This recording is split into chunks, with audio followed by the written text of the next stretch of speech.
मैं तमाम उर्दू अखबारात के चैनल वालों को शुक्रिया अदा करते हुए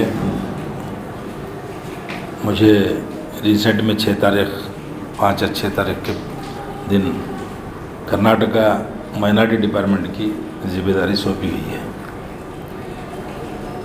वो सौंपने के फ़ौरन ही बाद बाई इलेक्शंस 2, एक सिंदगी बीजापुर ज़िला और हावेरी ज़िला हानगल, दोनों कॉन्स्टिट्यूंसी में बाई इलेक्शन है। बाई इलेक्शंस में दोनों तरफ मैं वो नॉमिनेशन के लिए जाके भी आया। हमारे खासकर माइनॉरिटी वालों के वोट्स दोनों तरफ ज़्यादा है।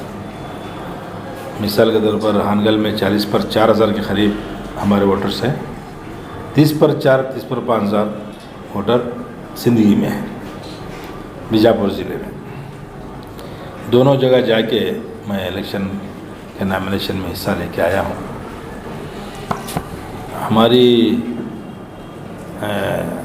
हमारी हालत इस रियासत में ये जो सेकुलर पार्टी के नाम से जो हमारे साथ खिलवाड़ कर रहे हैं चंद पार्टी वाले, चंद पार्टी के जनता दल वाले और ये MIM वाले,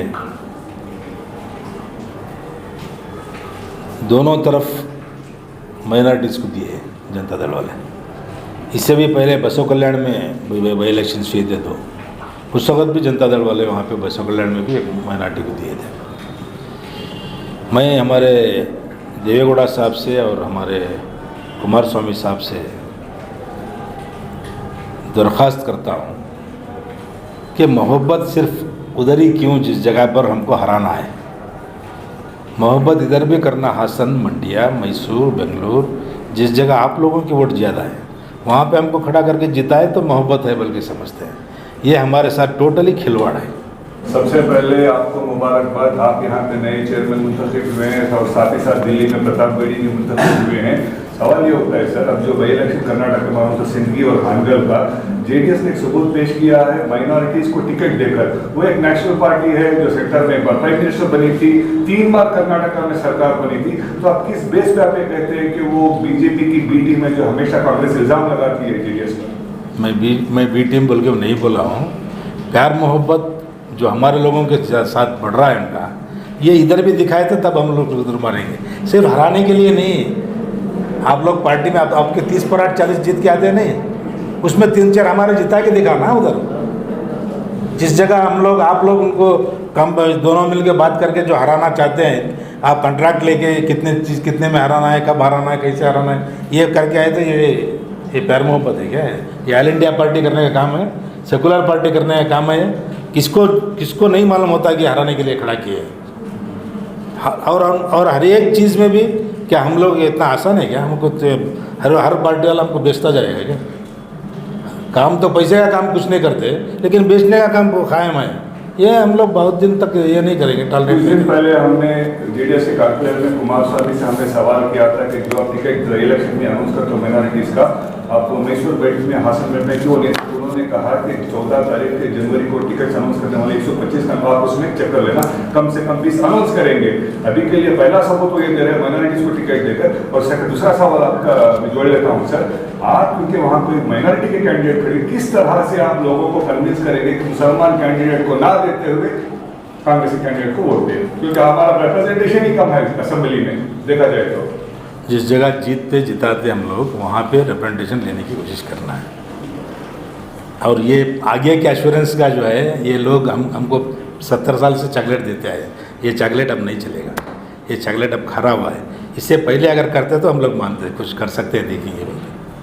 बताओ अब आगे करते हैं, ये आगे का न आपकी बात करो। अब तो दो जगह जो खड़ा किए हैं, आप दूसरे आपकी कॉन्स्टिट्यूंसी, आपकी दल की कॉन्स्टिट्यूंसी वो सिंदगी में 70,000 से वो लेवोट लेके जीता था निंगायत कैंडिडेट। आप निंगायत को क्यों नहीं खड़ा करे? वहाँ 70,000 लेके जीता था, क्यों खड़ा किए थे भाई? हमारे कैंडिडेट कुछ क्यों खड़ा ये किया? 30 पर 2,000 वोट है हमारे, वोट ट्रांसफ़र नहीं कर सकती किसी भी पार्टी हमारे वोटों को, तो हमको खड़ा करके हमारे साथ टोटली ये करने की कोशिश कर रहे हैं। ये सब मालूम होता है, लेकिन हमारे भी लोग उतने दीवाने नहीं हैं। मैं हर जगह भी जाके बात करके उनके घरों में बात करके उनसे ही सुन के आया हूँ।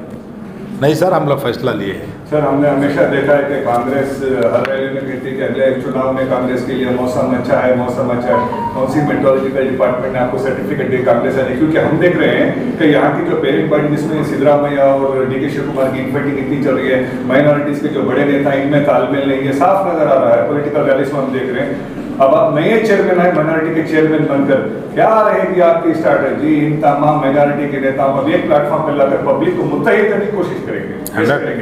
100% मुत्तहिद करेंगे। कांग्रेस को इसलिए हम लोग माहौल अच्छा है बोल के बोल रहे हैं कि मौजूदा हुकूमत जो है वो हमारे वो MLA लेके जाके हुकूमत बनाई है।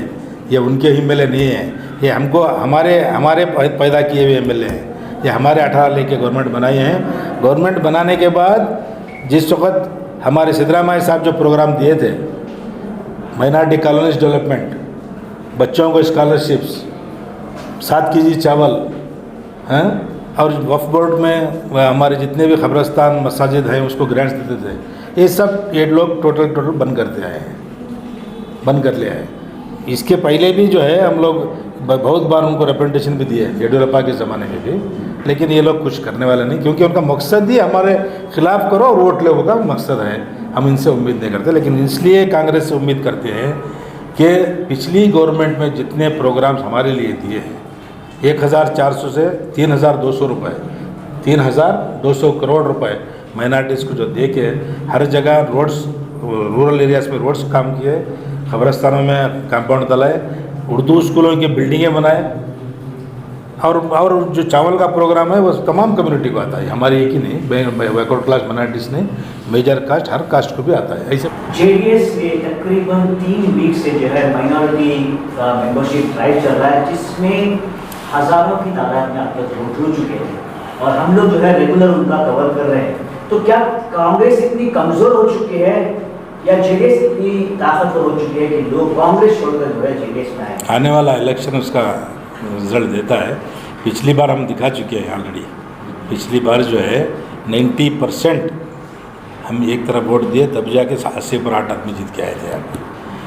बदकिस्मत ये है कि तमाम ये सदाशिव आयोग की रिपोर्ट की तरफ से लिंगायत कम्युनिटी का वो जो सर्टिफिकेट का मामला था, इसलिए थोड़ा इसमें हमको धोखा हुआ। लेकिन हमारे उनके प्रोग्राम्स देख के हमारी गवर्नमेंट 100% बनने वाली थी पिछले दफ़े। ये लोगों को तो हम लोग का हर जगह पूरी रियासत में रिजेक्ट कर चुके हैं, कहीं भी ये लोगों को वोट हमारे नहीं मिले। आगे भी इससे भी ख़राब हालत होगी, क्योंकि ये जो अब जो 2 लोगों को टिकट दे के हमारे साथ ये लोग किए हैं, इसका तो अंजाम इनको भुगतना ही पड़ेगा इंशाल्लाह। आखिरी सवाल सर, हर जगह ये हवा हो रही है कि आपके बड़े नेता CM इब्राहिम साहब नवंबर 2 को जेडीएस में ज्वाइन होने वाले हैं, स्टेट के प्रेसिडेंट बनने वाले हैं, और इक़्तिदार में जेडीएस अकेले आके या कांग्रेस का मिल के आके तो डिप्टी चीफ मिनिस्टर भी बनने वाले, इसके बारे में आपका क्या कहना है? नहीं, वो सब आगे के बातें हैं, लेकिन हमको नहीं लगता कि हमारे कायद आले जनाब CM इब्राहिम साहब पार्टी छोड़ेंगे। वो कब की एक बार बोले थे, लेकिन उसके बाद से वो कभी उनका ऐसा कुछ नहीं है।